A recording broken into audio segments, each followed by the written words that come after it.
सबसे पहले तो बताएं कि पाकिस्तानी फॉर्मूले पर रजामंदी जो है वो जाहिर करने के बाद भारत मुकर गया है। क्या भारत बंद गली में आ गया है या ये कहना सेफ होगा?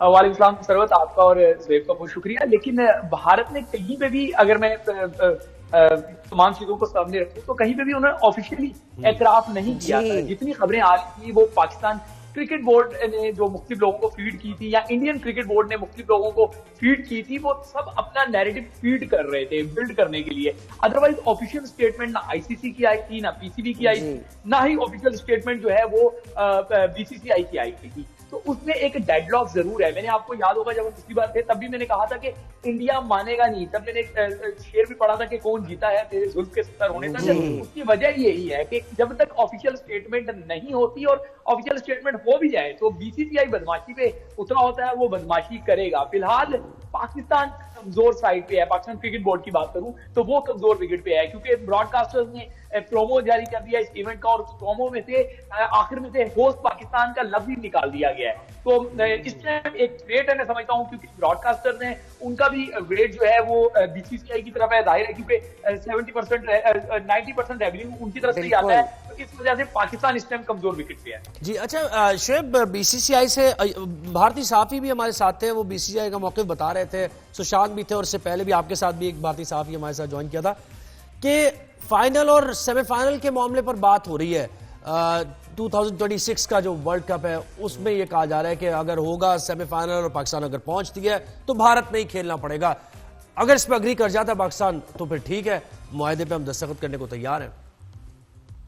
देखिए, मैं आपको बता दूं, इस टाइम बीसीसीआई का मामला यह है कि चिट भी अपनी पट भी अपनी। और क्योंकि मैंने आपको पहले भी कहा था कि लाठी उनके पास है तो भैंस भी उनके हिसाब से चलेगी। वो ऐसा नहीं करेंगे कि वो कहेंगे कि पैसा हमारा है तो हम आपकी कंडीशन में मान जाओ। इस टाइम तो वो पाकिस्तान को इस हद तक जो है वो मैसेज अपना कन्वे कर रहे हैं कि तमाम बोर्ड्स उनके साथ खड़े हैं, बोर्ड्स उनके साथ खड़े हैं। लिहाजा तमाम बोर्ड ने अगर वोटिंग कर दी तो कहीं इवेंट ही पाकिस्तान से ना चला जाए। तो पाकिस्तान के इस टाइम हाथ पांव फूले हुए हैं। कभी प्राइम मिनिस्टर को ब्रीफ किया जा रहा है, कभी कहीं और पे जाके जो है वो ब्रीफिंग दी जा रही है। यानी शुएब, आप ये समझ रहे हैं कि वोटिंग तक जा सकता है ये मामला, ये यानी बड़ा सीरियस हो सकता है। देखिए, वोटिंग में जाने का मतलब ये होगा, जिस दिन ये अनाउंसमेंट हो गई कि फैसला वोटिंग के जरिए होगा, उस दिन ये बात तय होगी कि पाकिस्तान में इवेंट नहीं हो रहा, क्योंकि वोटिंग में इंडिया के साथ सारे खड़े हैं।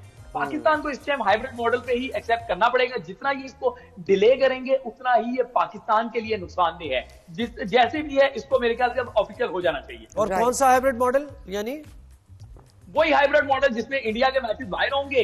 पाकिस्तान को ये चाहिए कि पाकिस्तान चाहे कि 60 टीमें यहाँ पे खेलें। देखिए ज़ुहैब, अगर आपने भी ट्रैवल किया है, सरवत ने भी किया होगा, अगर कराची से इस्लामाबाद ट्रैवल करें या लाहौर ट्रैवल करें 1 घंटा 40 मिनट होता है। यही ड्यूरेशन 1 घंटा 40 मिनट की यूएई में है। अगर पाकिस्तान वाला ग्रुप जो है वो भी, उसकी तमाम टीमें पाकिस्तान में रहे, एक एक मरतबा उन टीमों को बाहर जाना पड़ेगा इंडिया से खेलने। फिर पाकिस्तान जो है वो पाकिस्तान में खेलेगा, जो दूसरी टीमें हैं ग्रुप की वो भी पाकिस्तान में खेलेंगी। तो ये एक अच्छा फ्रूटफुल जो है वो डिसीजन हो सकता है। लेकिन आपको पता है कि जो हमारी ब्यूरोक्रेसी है पीसीबी की, शायद उनके पास दिमाग नहीं है या क्या उनका विजन नहीं है। वो जब फैसले कर रहे होते हैं ऐसे फैसले करते हैं जिसमें सुल्तान की तरह भड़कें तो नजर आती हैं, लेकिन हकीकत में वो पाकिस्तान के लिए फ्रूटफुल नहीं होते। शुएब, ये बताइए कि ऑब्वियसली हमारी भी जो हिस्ट्री है पीसीबी की, it has to be set under consideration कि हमारी स्टेबिलिटी बहुत ज़्यादा नज़र नहीं आई। इवन इन दिस सिनारियो हमें पहले वक्त से पहले हम बहुत डिले में रिएक्शन रहा हमारा। हमारी जो एक बड़ी कॉन्फिडेंस के साथ एक स्टेटमेंट थी कि जी भारत ने तो आना है और आता ही रहेगा। ये सारी छोटी छोटी चीज़ें बड़ी मैटर करती हैं। हमारे माइंडसेट को चेंज होने की कितनी जरूरत है? सरवत, मैं समझता हूं कि वो स्टेटमेंट कॉन्फिडेंट स्टेटमेंट नहीं थी, कोई कॉन्फिडेंस नहीं था उस स्टेटमेंट में, बल्कि वो एमओ का, वो कहते हैं ना कि एमओ की जन्नत में रहने के मुतरादिफ थी वो स्टेटमेंट है। रोजे अव्वल की तरह वो आया थी, सबको पता था कि यही होना है कि बीसीसीआई ने अपनी मनमानी है। पाकिस्तान आइसोलेट हुआ है आईसीसी में, वहां पे उसके साथ कोई साथ खड़ा होने को तैयार नहीं है।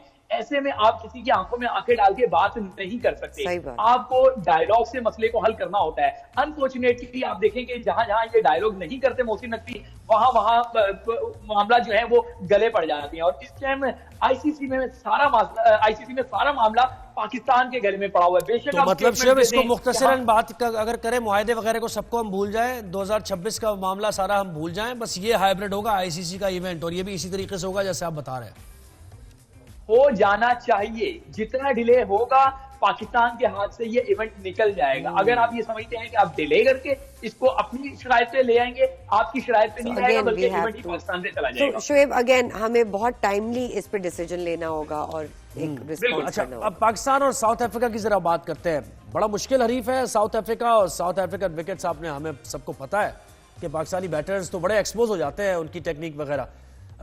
कैसे दोनों की तैयारियां आपने देखी हैं, इस पर जरा से बात करें।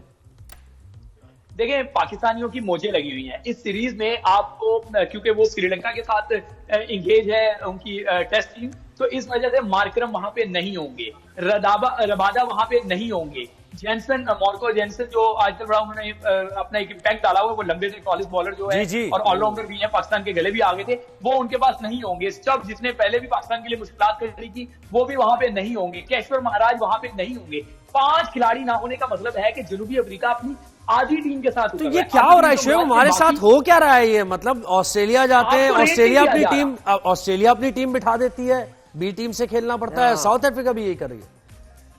ज़ोएब देखें, हमारे और उनके विजन में यही फर्क है। पाकिस्तान टीम नेदरलैंड के दौरे पे जाती है तो भी अपनी पूरी स्ट्रेंथ उठा के लेके जाती है। बाबर आजम कप्तान होते हैं, शाहीन अफरीदी भी उस स्क्वाड में होते हैं, मोहम्मद रिजवान भी उस स्क्वाड में होते हैं, शादाब खान भी उस स्क्वाड में होते हैं, और वो आपसे जनूबी अफ्रीका आपसे टकरा रहा है T20 फॉर्मेट में, वनडे फॉर्मेट है आगे, और वो जो है अपने 5 खिलाड़ी बॉदर ही नहीं कर रहे। वो कह रहे हैं हमारे बच्चे ही काफी हैं।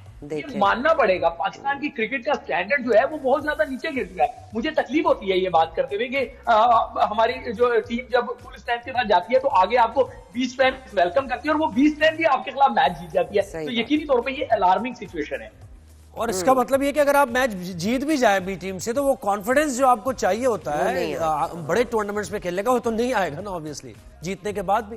बिल्कुल आपने टेक्निकल, क्योंकि आप खुद भी क्रिकेटर है, आपने सही बात की है कि इस तरह की कंडीशन में आप सीरीज जीत जाएं, स्टैट्स में आपका नाम होगा कि आपने कर लिया, लेकिन असल गेम जो करेगी वो टीम खेलेगी जो वीकर स्ट्रेंथ के साथ आई हुई है। उनके जो बाकी लड़के, 5 उनके एक्सपीरियंस लड़के होंगे, 5 उनके इनएक्सपीरियंस होंगे, या 6 इनएक्सपीरियंस होंगे, वो गेन करेंगे, वो सीखेंगे। पाकिस्तान फुल स्ट्रेंथ के साथ जा रहे हैं। बस ये है कि इस बार लाडला शादाब खान नहीं है, तो चले कुछ यंगस्टर्स प्लेयर्स को आपने मौका दिया है, लेकिन ओवरऑल मैं समझता हूं कि इस सीरीज में पाकिस्तान का ऑन पेपर पलड़ा भारी है। पाकिस्तान के पास एक्सपीरियंस गन्स तमाम मौजूद है। ऑल्दो मैं समझता हूं कि बाबर आजम एक पर्ची है इस टीम में, और अनफॉर्चुनेटली मुझे ये क्या कह दिया आपने? किंग बाबर को क्या कह दिया आपने? पर्ची कह दिया? मैं वही, मुझे जस्टिफाई करने दें। ऑल्दो के बाबर आजम के मैं स्किल पे बात नहीं करूंगा, टेम्परामेंट पे बात नहीं करूंगा, क्लास पे बात नहीं करूंगा, शॉट सिलेक्शन पे बात नहीं करूंगा, लेकिन मुझे उनको इसलिए पर्ची कहना पड़ रहा है। बेशक आप उनको किंग कहते रहे, वो पर्ची इसलिए है क्योंकि उनकी फॉर्म नहीं है, और वो एक लंबे अरसे से ऑफ कलर है। जब एक खिलाड़ी लंबे अरसे से ऑफ कलर हो तो वो टीम पे बर्डन होता है, और फिर जो बर्डन हो और फिर भी वो कैरी किया जाए, तो इसका मतलब है कि वो बहुत बड़ी पर्ची है। और अनफॉर्चुनेटली बाबर आजम पर्ची है, इसलिए वो वहां पे मौजूद है। इतनी जबरदस्त अब बात की और इतने एविडेंस के साथ की है कि क्या अब शोएब से क्या बहस की बात। अच्छा शोएब, ये बताइए, फखर जमान और उनकी भी कुछ स्टेटमेंट्स आई हैं, और फिर वो रिजवान के साथ उनकी भी फिटनेस का उनका कोई मसला है, उनके बारे में क्या फीडबैक? क्या वाकई फिटनेस का मसला है? ये है सवाल सर। ये सरवत जो है ना, बहुत मुझे शरारती सी लगती है, और इनकी क्रिकेट में बहुत ज्यादा ग्रिप है, कम से कम मुझसे ज्यादा ग्रिप है, ये मैं इसके एतराफ करता हूँ। बड़ी टेक्निकल बात की है इन्होंने कि एक तरफ पाकिस्तान क्रिकेट बोर्ड की जब प्रेस रिलीज आती है जनूबी अफ्रीका के स्क्वाड के लिए, तो उसमें कैटेगोरिकल लिखते हैं। वो कहते हैं कि जी जो फखर जमान है उनके पास मैच फिटनेस नहीं है, ठीक है ना, इसलिए उनको सिलेक्ट नहीं किया। उसके बाद मैच खेलते हैं फखर जमान, और उनसे जब ये सवाल पूछा जाता है कि आप फिट नहीं है, तो वो कहता है अगर फिट नहीं हो तो खेल कैसे रहा हूं। इसका मतलब है कि एक कोल्ड वार दोनों के दरमियान जारी है।